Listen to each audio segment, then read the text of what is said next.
It's been about a year since the beginning of this story, and so far we've gotten up to the point where this Saiyan, who was at a power level of 0, is now the first ever god of destruction, and he's on Beerus' home planet. This takes place before Beerus was even a god of destruction. In fact, Beerus is still only a child, same with his brother. As Timer steps up to the king of Beerus' race, he has to go through a bunch of guys that look just like Beerus. This is the continuation of Dragon Ball Infinity. Right now, the history on Beerus' planet is all leading up to the Pharaoh. In this moment, the Pharaoh is the strongest because Beerus is still only a child. So now, after all these years, when Timer confronts him, the Pharaoh sets these 4 guys on him, and as you can see, they are all members of Beerus' race, but looking closer, they are completely gone. Feral, brainwashed even, there's no pupils in their eyes, and there's foam coming out of their mouth. They all attack the new god of destruction at once, all 4 of them, and Timer, the Saiyan god of destruction, is able to easily take down all 4 of these guys.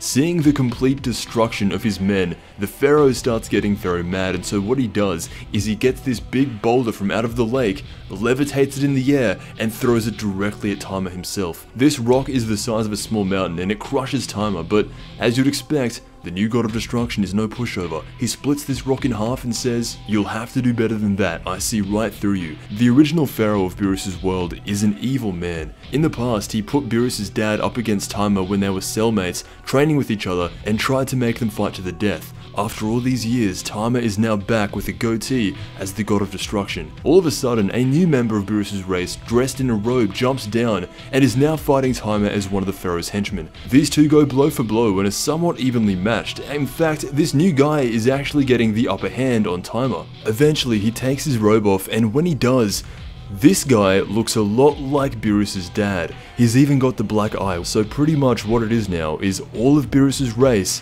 versing Timer, the first ever Saiyan god of destruction. Eventually, Timer snaps Beerus' dad out of this by erasing this cross on top of his head. Because Timer was so strong, he was able to take down most of Beerus' race. He now asks to fight the Pharaoh, and they teleport to a random location. This is actually really cool. Instead of fighting the Pharaoh straight up, this giant lizard, which I guess is another member of Beerus' planet, it's interesting that he's designed like some kind of reptilian lizard, because the original design for Beerus was actually going to be more like a reptile. So if that's intentional, that's a really nice touch. Because this guy is gigantic, Timer is going to have to do everything he can to stop him. Even though he is the god of destruction, he is only the first god of destruction. He is the pioneer god of destruction, so because he is a Saiyan and has full control over a lot of his bodily functions, he grows out his tail, throws a Blutz wave into the air, and transforms into an Ozaru. Now what we have is an Ozaru god of destruction fighting against a general in the Beerus race army. This is an incredible shot. God of destruction Ozaru Timer punches this guy right in the face. Timer gets his arm around this guy's neck, forgetting that he's basically a crocodile, and bites it. Timer then tries to break his jaw by ripping his mouth open, and he actually does. His jaw is hanging down after this. He then grabs him by the tail and swings him out of orbit. If this story tells you anything, you do not mess with a Saiyan god of destruction who is transformed into an Ozaru. At the same time, he almost loses control and blows up the entire planet without even thinking about it. However, he then rips off his own tail and then transforms back into his base form. The chapter ends with the Pharaoh of Beerus' race walking over to Timer, laying on the ground, saying,